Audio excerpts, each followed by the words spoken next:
Welcome back to the life and reign of Enger Sevenstar, king and founder of Andalia. Last time we looked into the early years of the great Andal warrior's life. This time we'll see how a mere knight from a small village managed to carve out a chunk of the unconquerable north for himself. In the year 6609, after receiving word of the new Valyrian invasion to the south, Enger sends out word to all the landed knights and lords of the lands surrounding his own, including many rivals and enemies, to band together beneath his banner. He knows there is no hope left for his people. They're fighting a war they are doomed to lose. He doesn't intend to submit to the dragon's rule or die a pointless death. He intends to follow his brothers across the narrow sea to the new world, intent on carving out a new home for his family and his people. By early 6610, many knights and petty lords had sworn Enger their swords and men. The host gathered amounted to 10,000 men-at-arms, a huge proportion of which were mounted knights.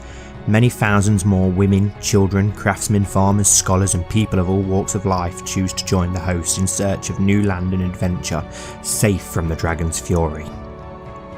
By mid-6610, the host boards their huge fleet of longships to set off across the sea to the frozen lands of northern Westeros. The lands have never been conquered by the Andals. Many have tried and failed over the years, even forcing the Wolf Kings to attack Andalos directly in retaliation in the year 6599, the attack which many of Enger's childhood friends and his own dear mother were slaughtered in. Enger believes with the power of the gods he will be the Andal powerful enough and clever enough to finally beat the savages of the north, while also taking revenge on Theon Stark, a plan which would spark a rivalry that would last almost half a century. In late 6610, the great Andal host sails straight up the White Knife, one of the great rivers of the north, to arrive at the very gates of an old castle known as the Wolf's Den. Luckily, yet unbeknown to Enger, most of the North's fighting men are away at war in the south, fighting the Andal kings of the Vale. Only a ghost garrison remained at the small castle. Under siege, the castle and the small village beneath its walls quickly fall. The majority of the small folk and castle garrison are spared. Enger did not intend to slaughter the innocent as the Northmen did in Andalos. He intended to rule them. Enger takes the castle for his own and starts preparing defences and expanding upon the village and surrounding areas to make new homes for his people. By early 6611, after suffering a crushing defeat to the Vale, the Northmen finally managed to gather a great host of 12,000 men to try and push out the new invaders. Many of the men are no more than small folk gathered at haste without training or being properly armed. The true great hosts meet at a narrow crossing in the White Knife just east of the border of Whitford. The northern host made for a terrifying sight, huge bushy men clad in furs and armed with great bronze weapons, truly ferocious in battle but mainly on foot, whereas Enger's host was mainly made up of heavy mounted knights, armed and armoured in cold steel. They cut through the northern centre like a hot knife cuts through butter, charging and smashing through 4 times before the centre broke. Once that happened, the battle was all but over. The Northmen suffered a crushing defeat, suffering huge casualties as many of their warriors chose to fight to the death rather than yield or flee.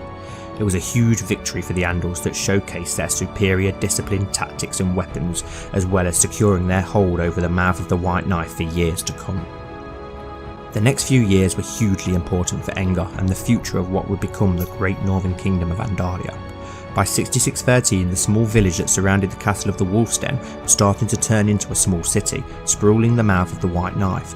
Much more advanced buildings were starting to be built along with blacksmiths, roads and huge farmlands. Most importantly, yet controversial, was the destruction of the Godswood, the sacred place of the old gods of the Northmen. Enger had ordered it burnt down and destroyed. Its ancient heart tree, the vocal point of first man prayer, was cut down and turned into a great throne for Enger.